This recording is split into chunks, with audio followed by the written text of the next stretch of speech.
Buenos días, mi nombre es Jessica Daza Castillo, soy residente de tercer año del posgrado de Anestesiología de la Universidad de Caldas y quiero compartir con ustedes esta charla que he titulado Desreanimación, el cuarto jinete de la fluidoterapia. Lo primero a tener en cuenta son los conceptos previos acerca de términos como desreanimación y específicamente las 4 Ds y la mnemotecnia ROSE, de forma que la primera D significa droga, dosis, duración y desescalación, y en la mnemotecnia ROSE, R resucitación, optimización, estabilización y desreanimación. Y este será el proceso que llevaremos durante la charla.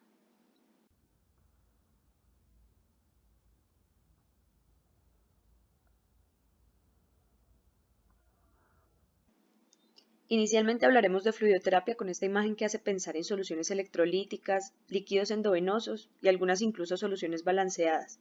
Pero lo que quiero recordar es que son medicamentos utilizados para restaurar el volumen intravascular, aumentar el gasto cardíaco y mejorar la oxigenación tisular. Ante escenarios de exceso o defecto, la fluidoterapia puede resultar en hipoxia o edema.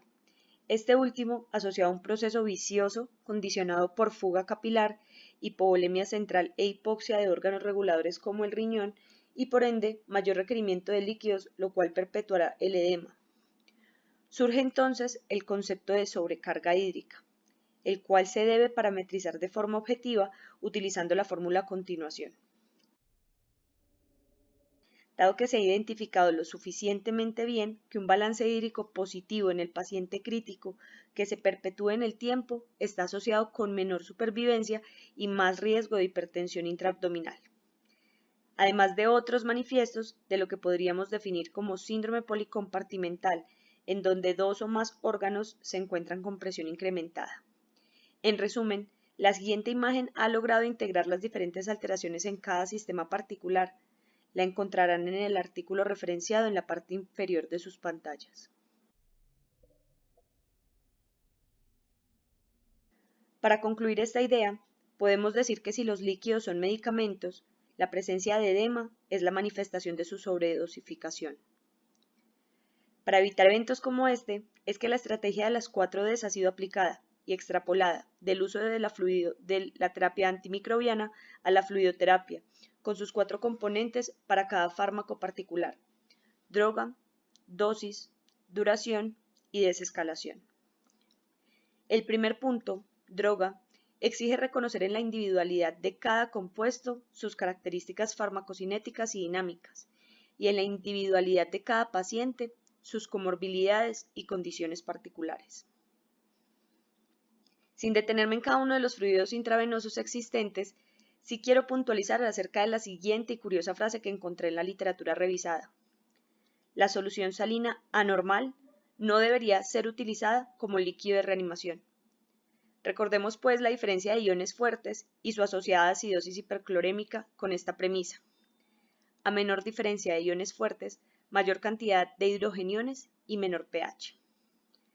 Valor obtenido a partir de la diferencia entre cationes fuertes y aniones fuertes.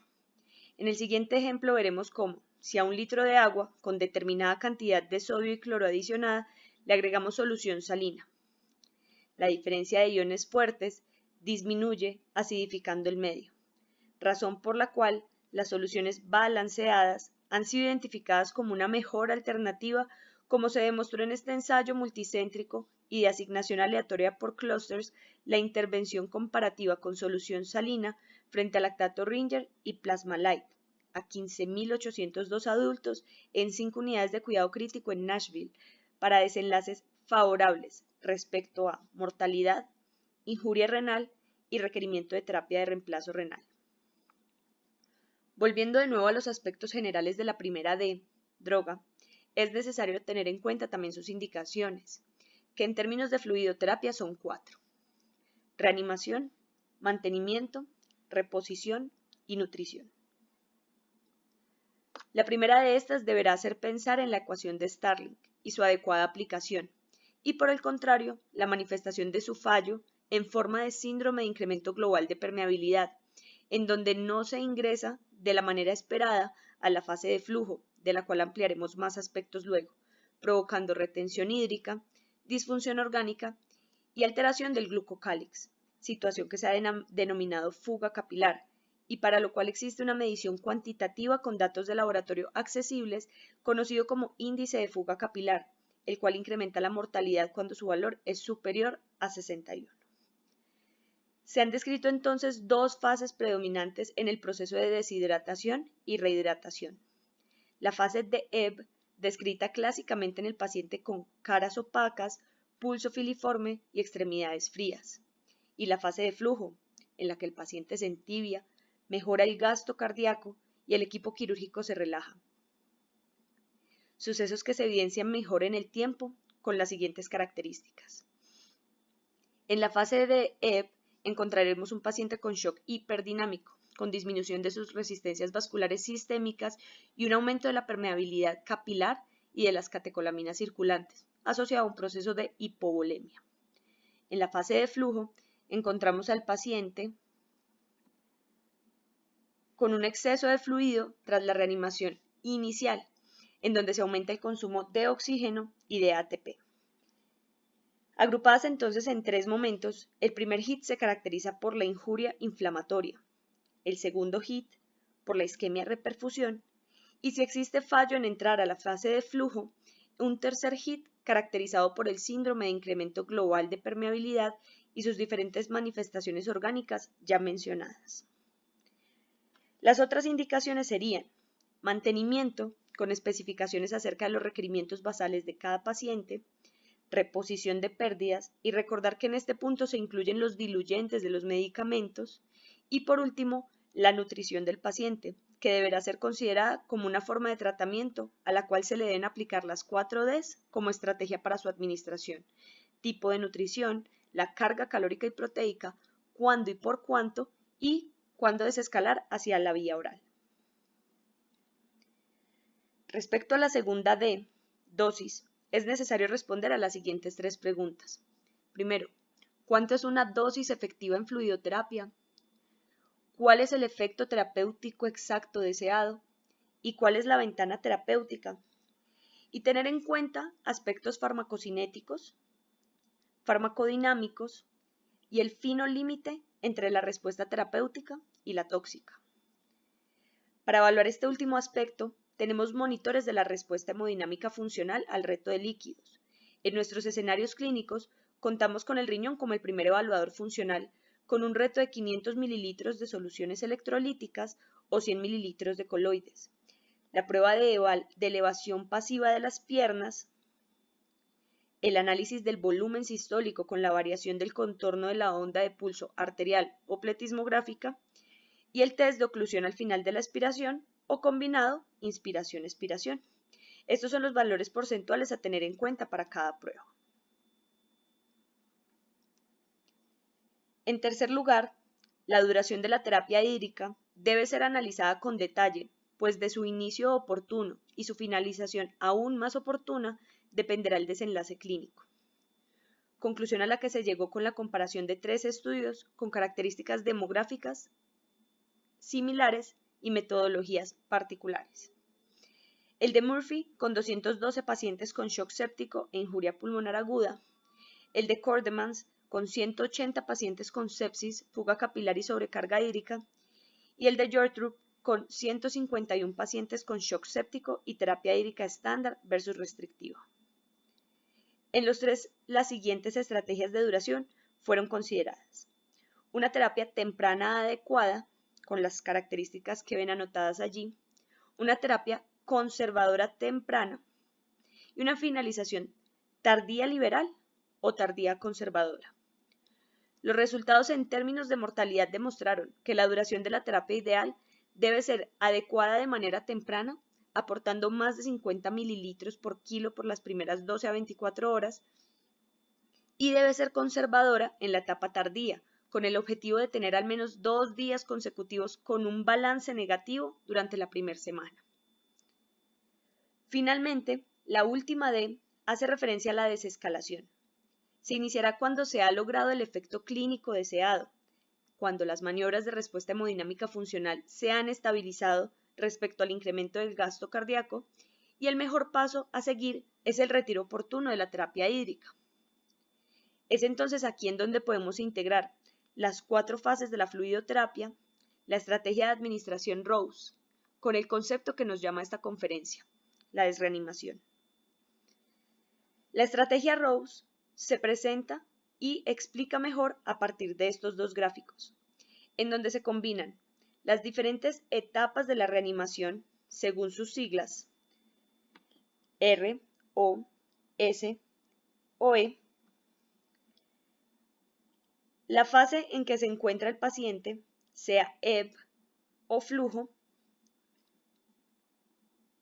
el HIT asociado, trayendo a la memoria el mecanismo fisiopatológico implicado en cada uno de ellos, inflamación, isquemia reperfusión y síndrome de incremento global de la permeabilidad, los diferentes estados de volemia, 1, hipovolemia, 2, normovolemia, 3, sobrecarga hídrica, 4, normovolemia asociada a la desreanimación y 5, hipovolemia iatrogénica. Con respecto a la duración en el tiempo,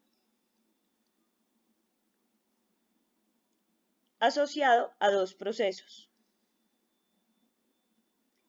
el balance hídrico acumulado y su relación sobrepuesta con la falla orgánica, es decir, con un balance neutro o bajo. En el paciente crítico, la falla orgánica se encuentra en uno de sus puntos más altos. Al iniciar el proceso de reanimación, incrementa el balance hídrico, pero disminuye la falla orgánica. Sin embargo, si el primero, el balance hídrico, persiste elevado, la falla orgánica vuelve a incrementar hasta acentuarse en el punto donde se debería empezar a ingresar en la fase de flujo, sea fisiológica o promovida por la desreanimación. El punto crítico es cuando se excede en la evacuación hídrica y la hipovolemia se torna iatrogénica, acentuando de nuevo la falla orgánica. Para lograr el mejor desenlace clínico, será propicio responder en las diferentes etapas las siguientes preguntas. ¿Cuándo iniciar la fluidoterapia? ¿Cuándo suspender los líquidos intravenosos? ¿Cuándo iniciar desreanimación? ¿Y cuándo suspender la desreanimación? Y este gráfico resume lo que yo expondré de una manera algo más dinámica a continuación. La R, resucitación, se relaciona con el primer HIT y la injuria inflamatoria. El paciente se encuentra en fase de ebb, deshidratado y en shock grave.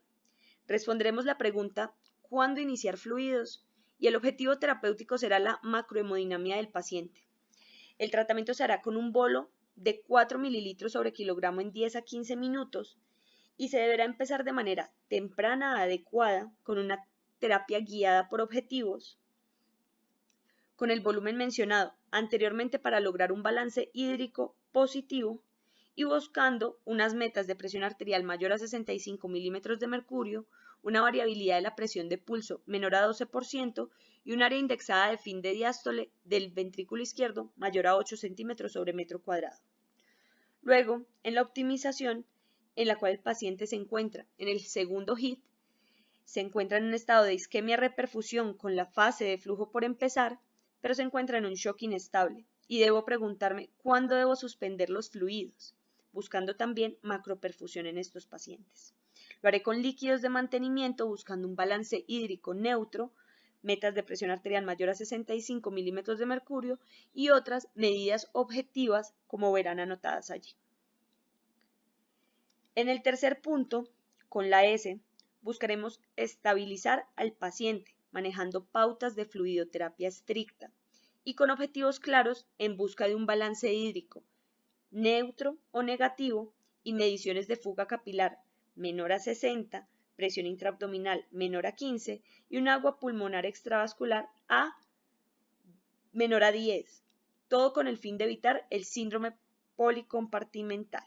En estos pacientes responderé de nuevo cuándo suspender los fluidos con el objetivo de tener homeostasis en ellos y estabilizar el estado de shock.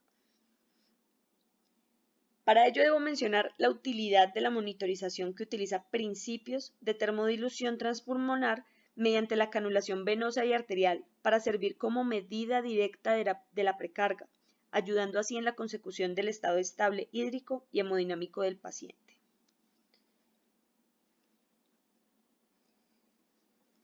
La E en Rose hace referencia a evacuation en inglés y desreanimación en español. En ella, el paciente se encuentra en el tercer HIT, cuando los mecanismos fisiológicos han fallado para entrar en estado de flujo, llevando al síndrome de incremento de permeabilidad global. Se busca, en este caso, recuperar el estado orgánico con la pregunta ¿cuándo iniciar la desreanimación? Y con el objetivo de tener un estado hídrico negativo con la premisa pulmones secos equivalen a pulmones felices, que representará una adecuada función orgánica. La estrategia será con terapia hídrica conservadora, buscando un balance hídrico negativo.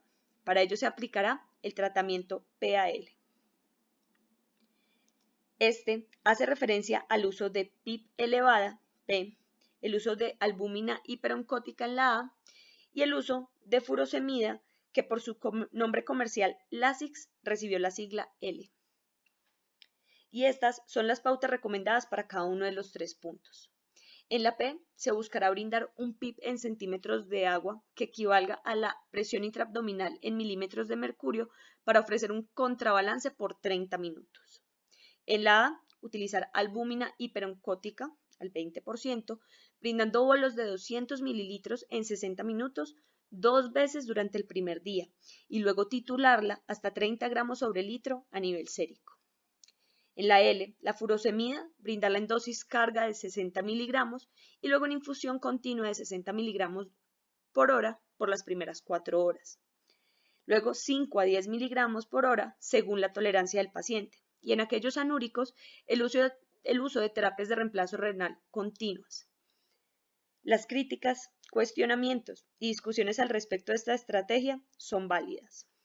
Han sido descritas en este artículo, publicado en 2012, en el cual demostraron cómo un balance hídrico diario y acumulado durante la primera semana se veían significativamente reducidos con la aplicación de la terapia PAL, y esto a su vez incrementaba la supervivencia y reducía la cantidad de días con requerimiento de ventilación mecánica respecto a los controles. Sin embargo, así como el primer jinete conquistó la batalla y venció, aún con engaños, y en este caso la resucitación con balance hídrico positivo, el segundo jinete buscó destruir todo a su paso, ofreciendo una falsa paz, tal como la optimización. El tercero traerá el equilibrio con su balanza, en términos de estabilización. Pero el cuarto jinete, la muerte, de no aplicarse bien, traerá consigo plagas y enfermedades. La desreanimación, por defecto o por exceso, lo hará igual. Así es. Si se exceden los esfuerzos en desreanimar al paciente, cruzaremos al punto de la iatrogenia, llevando al paciente a un cuarto HIT, caracterizado por hipoperfusión y no flujo, tornando al paciente inestable. La pregunta a responder entonces será, ¿cuándo suspender la desreanimación? Teniendo como objetivo la microperfusión. Para guiar esta etapa se cuenta con la tecnología no invasiva LIMON, que mide la función y perfunción hepática y esplácnica usando verde de indocianina. Tenemos la medición del pH gástrico e intestinal como reflejo de la oxigenación mediante tonometría gástrica y equipos de microdiálisis. Todo con el fin de brindar un mejor soporte orgánico.